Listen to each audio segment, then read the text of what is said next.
নিজের মারে কোনোদিনও কইলাম না রান্না বান্না শেষ হয়েছে, আম্মা আয় হায়ালো। জামা কাপড় আছে দেও দয়া দেই, আয় তোমার মাথাটা তেল দিয়া দেই।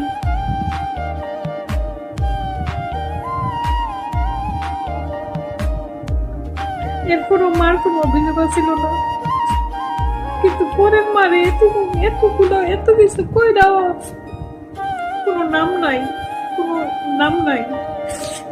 নিজের মানে যদি 4 ভাগের 1 ভাগ করতাম, মা মাথায় তুলে রাখতো। পরের মায়ের এত কিছু কই দেওয়া, দিন শেষে কথাই উঠুন লাগে, আর কোনো কিছু না।